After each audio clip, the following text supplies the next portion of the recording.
It was the year 1459, and the church bells of the small Serbian village of Smederevo rang their last. The sun had barely touched the morning sky when it happened.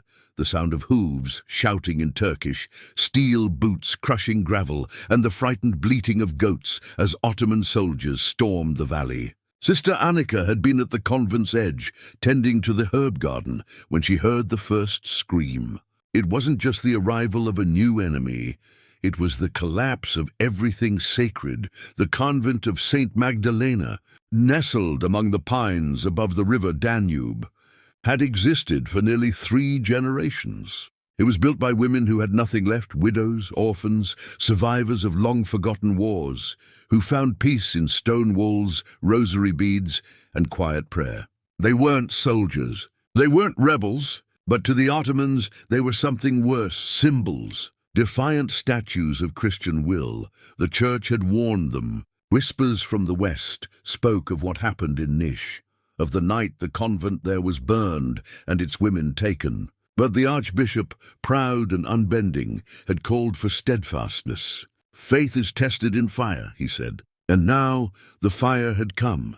Anika barely had time to hide the blessed bread when the doors to the convent were kicked open. Iron studs cracked wood. Men with blades and curved swords poured in like water flooding a basin. The Mother Superior, Sister Ivana, stepped forward with her arms outstretched, the cross held high. Her voice was calm, but the moment her Latin chant met the ears of the invaders, a soldier struck her. She fell. The crucifix snapped in two, the silence broken. They didn't speak their language. The soldiers barked orders, pointed, pulled, grabbed. Anika saw Sister Elza being dragged by the hair, her habit torn. Others screamed. One tried to flee into the bell tower. She never came down. The Ottomans had no interest in the sanctity of the place. The altar was defiled, its relics smashed, the holy water kicked over and replaced by blood. But the worst hadn't come yet. It wasn't just destruction. It was selection. Young, quiet, pale-skinned, those were the ones they wanted. Anika was 22, born of Croatian peasants, her eyes the color of old glass, and her silence too misunderstood. She was among the first marked. They bound them with coarse rope, looped around wrists and necks, marched like livestock down the mountain path. They passed the burned statue of St. Helena, now missing its head. No one looked back. The world they knew was in flames behind them. The world ahead was darker. The village men did not intervene. Some had already been executed days before. The remaining watched from behind broken windows or hid in empty grain silos. The church had offered them protection once. Now it could offer nothing but ash and silence. As Anika was pushed forward, her rosary was torn from her hand, and one soldier spit on it before crushing it beneath his boot. Night fell by the time they reached the base camp. Tense fires and laughter filled the air. The scent of roasted meat mixed with sweat and dread. They were not offered food or drink. Instead, the commander, a man with a face full of old scars, read from a scroll in Turkish. A translator explained in broken Greek, "You are now property of the Sultan. Resist and you die. Obey and you live." There was no mention of Christ. No space for prayer. The nuns were stripped, inspected, their names replaced by numbers. A man walked down the line, judging them like cattle.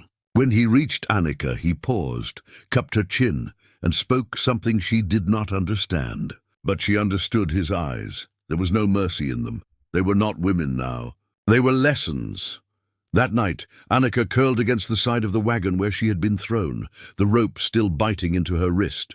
Around her, sobbing, some tried to pray but were silenced. The stars above offered nothing but cold. Somewhere a soldier laughed. Somewhere else a nun screamed.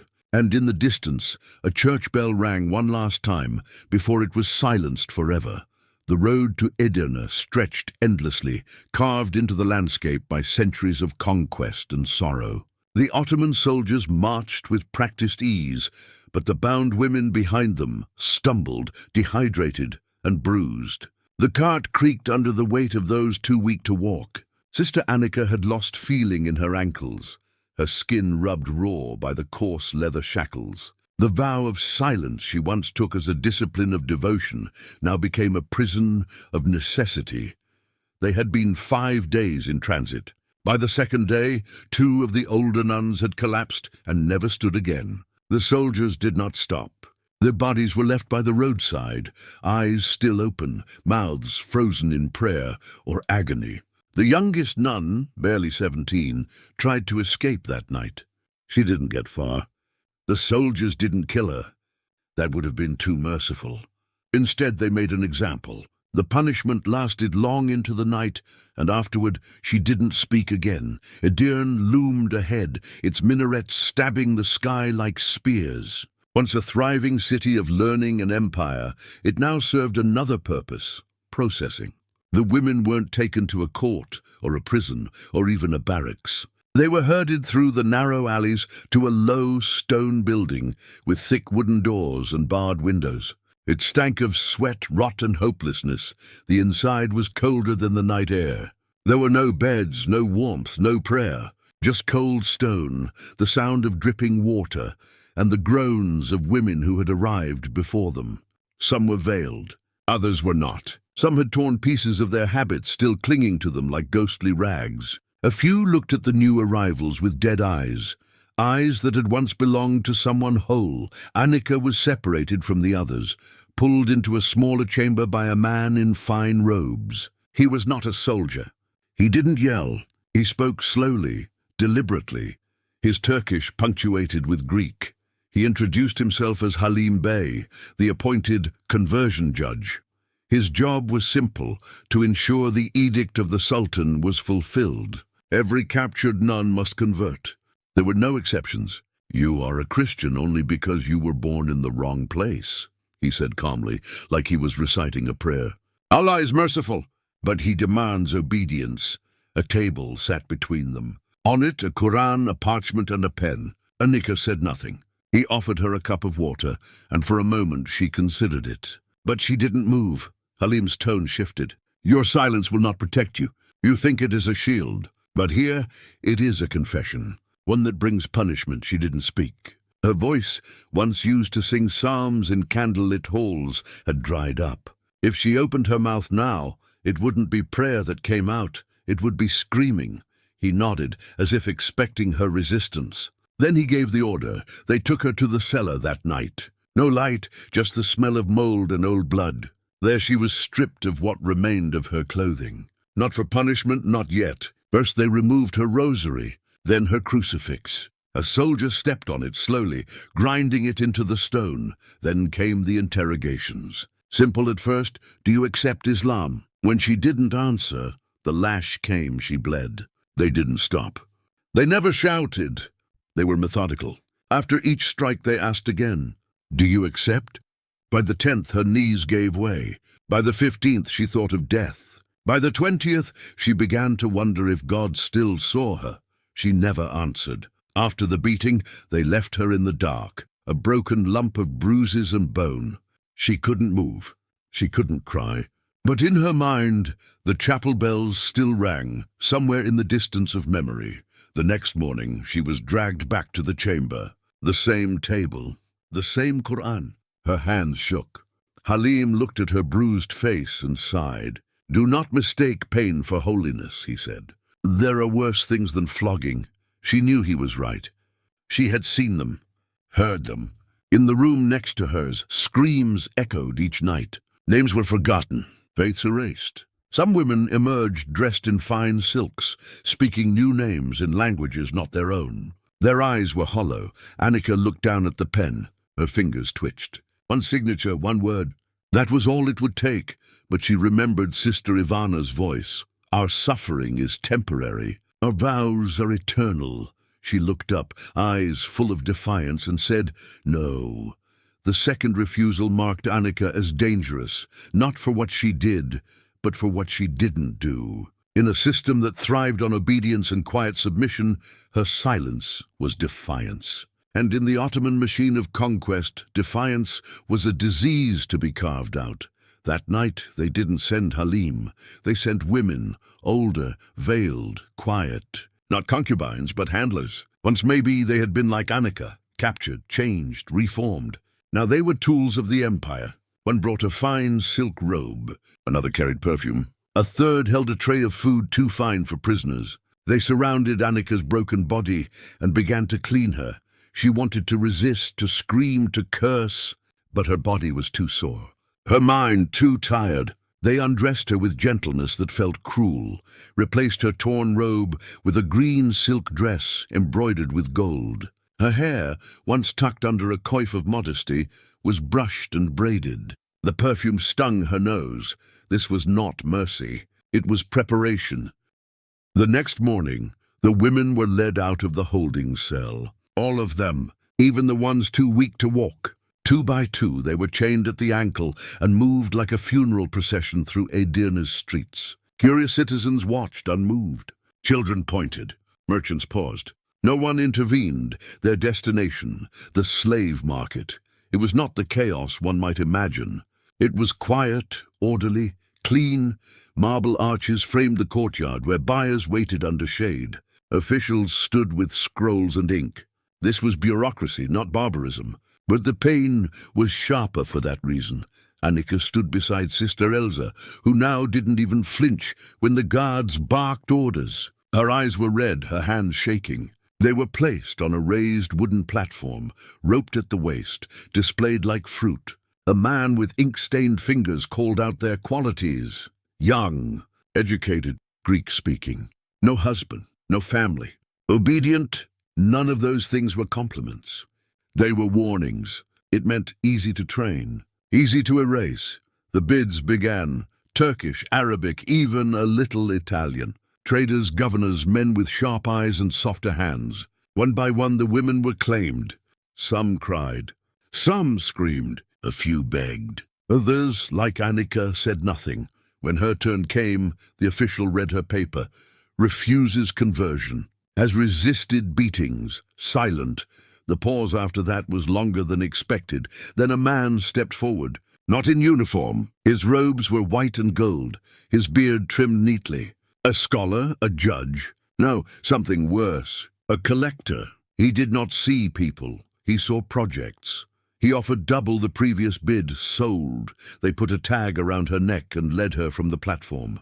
Elsa was gone. The others too. Her last glance at the market caught a glimpse of a nun named Branka, crying as she was lifted into a covered cart by 2 men.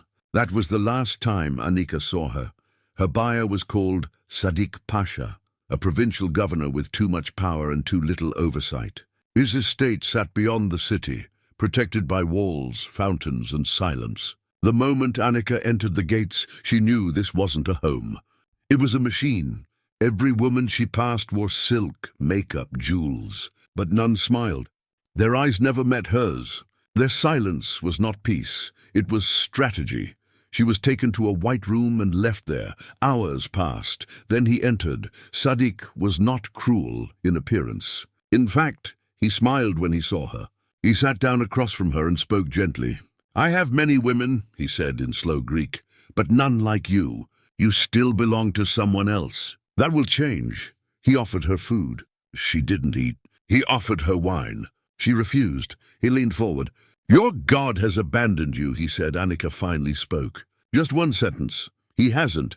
He's just watching to see if I abandon him. Sadik smiled wider. Then let us see how long he waits. That night she was taken to her new quarters, the door locked from the outside. There were no windows.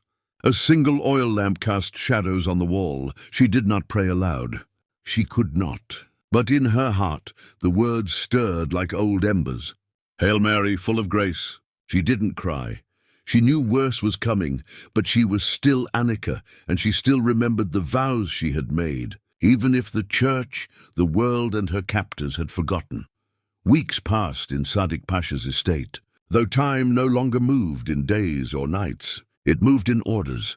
When to wake, when to wash, when to kneel, when to speak, or not speak. The nuns turned servants moved like shadows, cleaning rooms, serving tea, playing music they'd never learned before for guests who never cared. They smiled when ordered, laughed when told, and prayed if ever only in silence. Anika's cell had changed. It now held a silk bed, a tray of fresh dates, a jug of rosewater.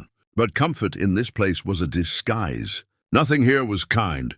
Every luxury was meant to soften her, to make her forget the sound of chapel bells, the feel of cold stone beneath her knees during vespers. She hadn't spoken since that night. Not to Sadiq, not to the guards. Her voice had returned, but she guarded it like a last relic. Even her breathing was quiet, shallow, like she feared drawing attention from the air itself. One morning she was summoned. This time it wasn't to the White Room. It was to the Chamber of Purification, a soft name for a hard place. She entered barefoot, the floor warm from the sun, streaming through stained glass. The walls were painted with verses from the Quran. In the center stood a basin filled with fragrant water. 4 women waited. They wore modest silk dresses, their faces unreadable. One held a folded green robe, another a silver razor. "You are to be made new," said the tallest of them, in Ottoman Greek. "The Pasha has requested your formal preparation." Anika didn't move. The women approached. They untied her gown slowly, reverently, like they were dressing a corpse for burial. She did not resist, not until the razor was drawn. Then her eyes narrowed. "Do you know what this is?" the woman asked. Anika nodded. Circumcision, a mutilation never practiced in her world. Not needed, not sacred. Just punishment disguised as purification. "It's not required," the woman said quietly. "But he ordered it."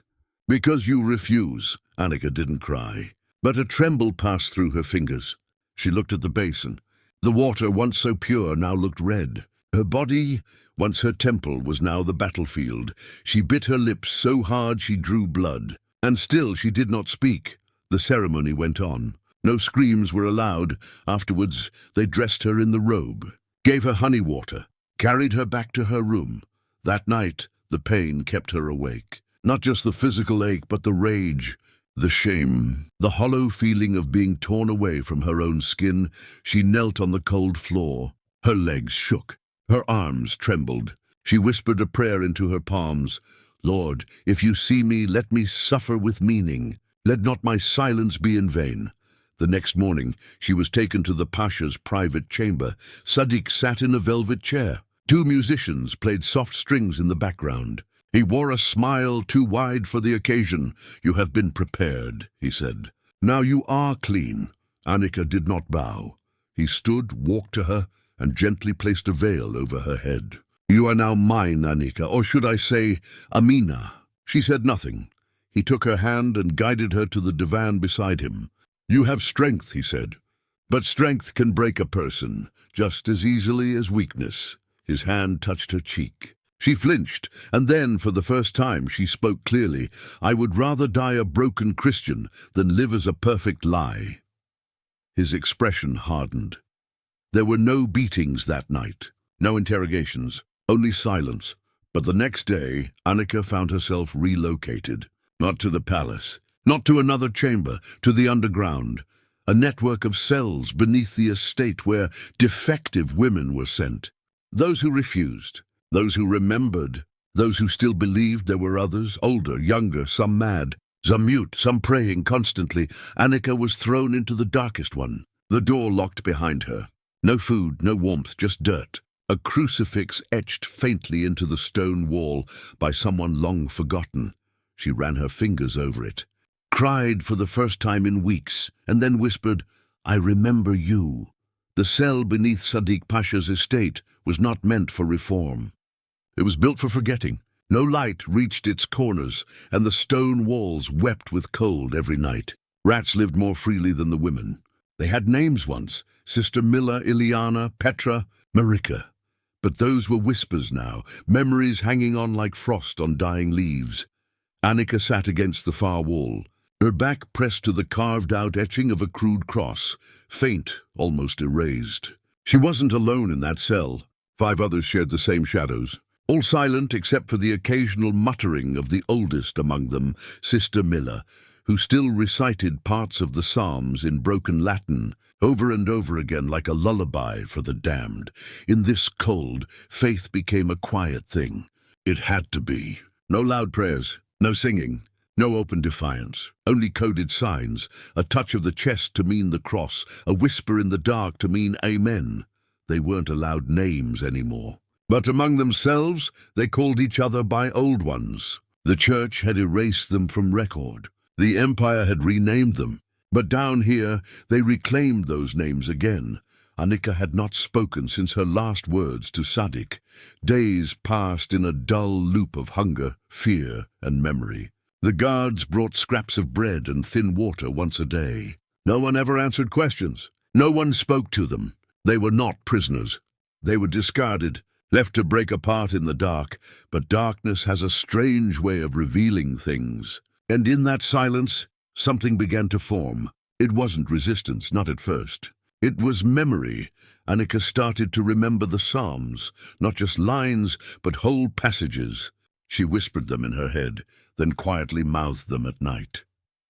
Marika noticed and nodded. The next day, she whispered back a line from the Gospel of Luke. They were building a liturgy, brick by broken brick. Within a week, the others joined in. They formed a circle in the deepest part of the cell, where even torchlight could not reach, and prayed silently together. Each woman would take turns recalling verses, hymns, or chants. It wasn't much, but it was theirs. One night, Anika found a scrap of cloth beneath the stone where she slept. It was coarse and stained, likely a torn strip of an old dress. But it was enough. She pulled a sliver of charcoal from the edge of the wall and began to write. Not much, just names: Ivana, Elza, Branka, Mila, Petra, Ileana, Anika, a record. A defiance. A sacred list in a place meant to erase all records. She folded it and hid it behind the cross-etching. If she died, she wanted someone to know they had lived, that they had not bowed, that their vows hadn't vanished with their robes or titles. They had stayed faithful, even when the church above had closed its eyes and the empire ground them into dust. One morning, the heavy bolt turned. A guard entered, not one of the usual ones, younger, hesitant. He looked around, eyes not yet hard with cruelty. When he saw Anika, he paused. She expected shouting or punishment, but instead he whispered, "Why do you not break?" She stared at him, then said quietly, "Because I was broken already. What's left is holy." He didn't answer, but something shifted in his expression. He left without another word. That night they prayed louder. They knew the risk, but they needed to remember what it felt like to believe out loud again. And for a moment, the dungeon felt less like a tomb, more like a chapel. The prayer circle grew stronger in the darkness, as if each whispered line stitched a new thread into their unraveling souls. It wasn't rebellion, not yet. It was remembrance. Faith, stripped of its symbols and rituals, but more potent than ever because it survived in secret. Anika became the scribe of the forgotten, using slivers of charcoal, scraps of cloth torn from her own hem, and anything she could salvage. She wrote names of the nuns she had known, of the ones who had vanished, of those who refused to convert and were never seen again. It was dangerous work. If discovered, even a scrap with a Christian name could be punished with starvation or worse, disappearance.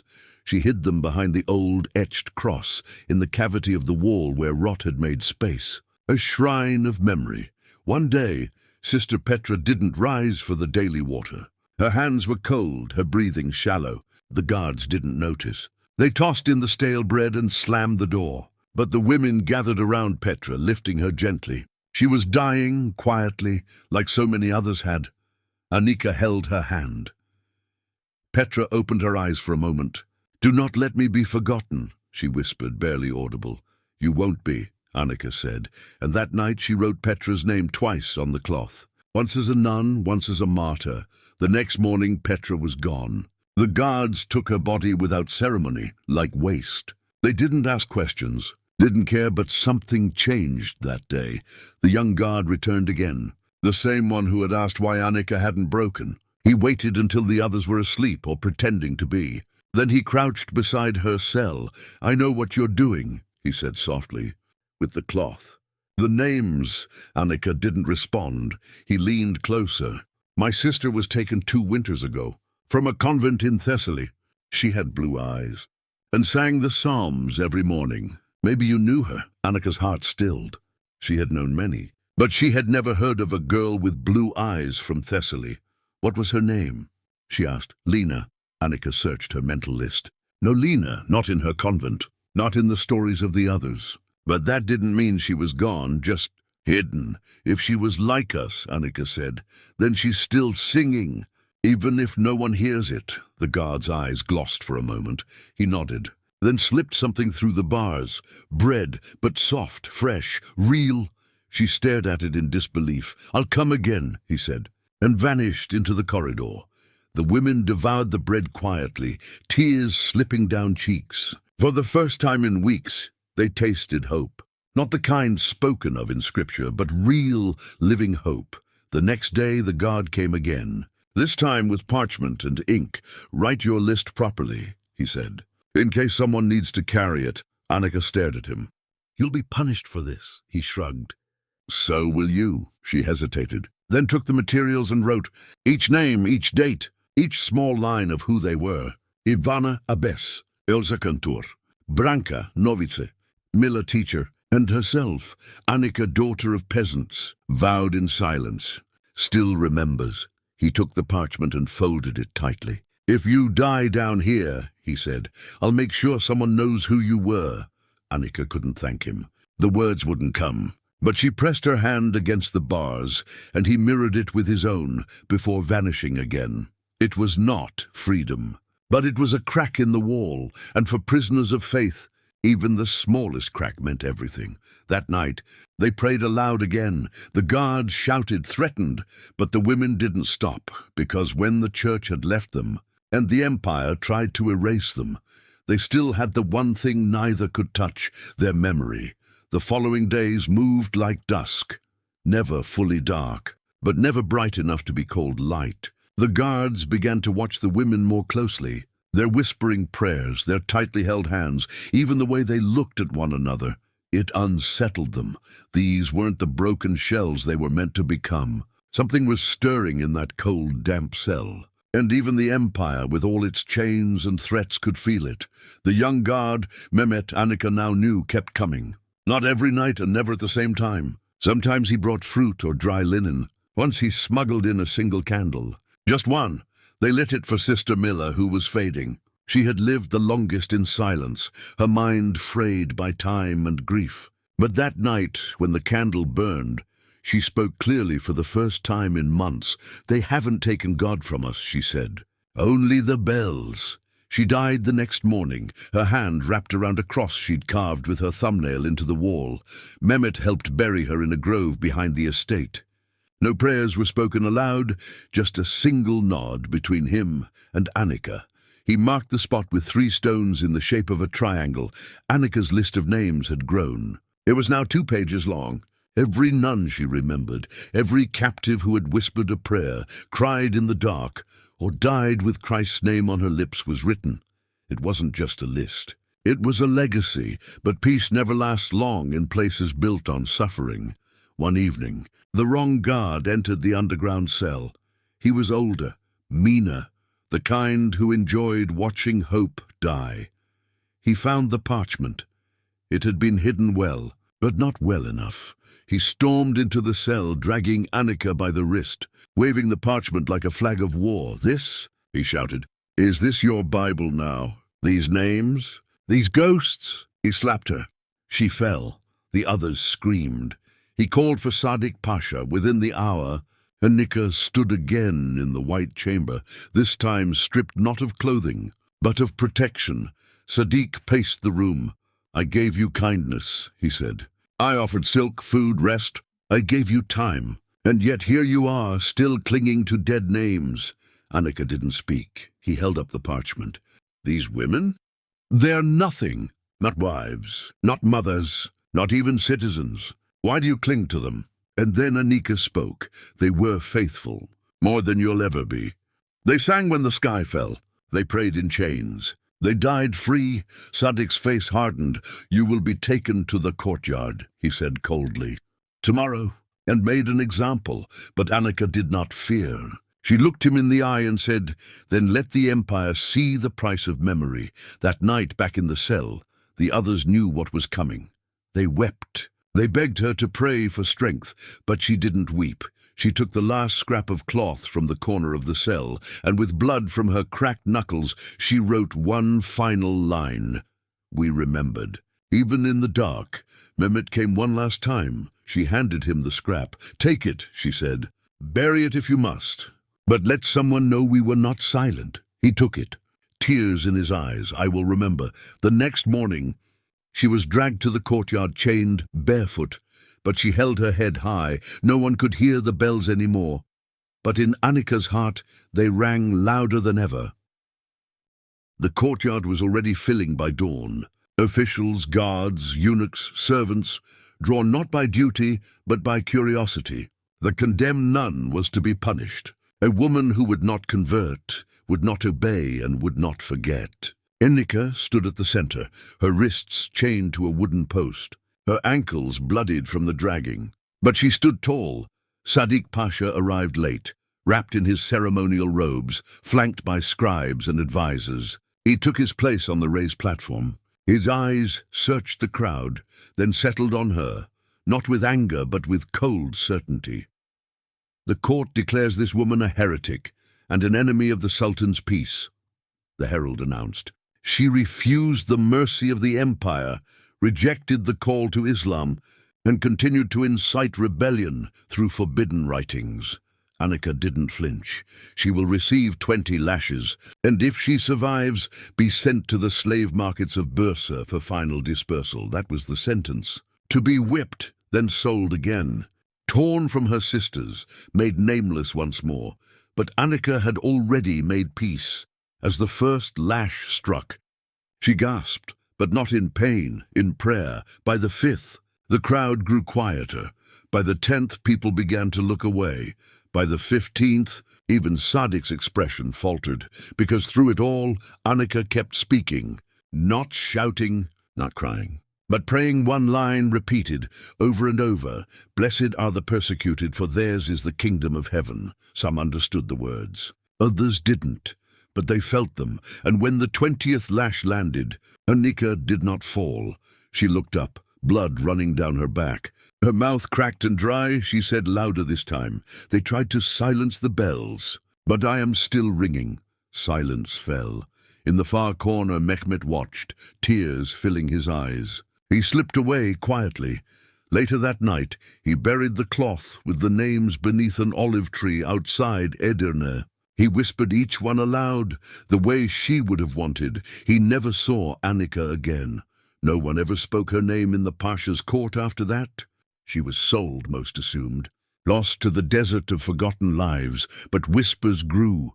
Among merchants, priests in hiding, old Christian women in the provinces, they told of a nun who never broke, who prayed under the lash, who kept the names of the faithful when the world tried to erase them. Years later, in the ruins of a burned convent outside Thessaloniki, a hidden chamber was discovered. Inside, a carved stone cross, and beneath it, a bundle of cloth stitched together, names, dozens, hundreds, written in blood, ash and ink. At the bottom, one line, we remembered.